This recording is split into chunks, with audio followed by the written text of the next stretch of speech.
नमस्ते India. आज हम नए topic पे चर्चा करेंगे।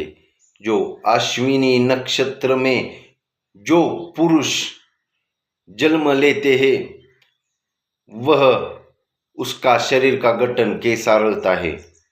उससे पहले जो अश्विनी नक्षत्र की डिग्री रहती है 0.00 से 13.20 तक अश्विनी नक्षत्र का क्षेत्रफल माना हुआ है।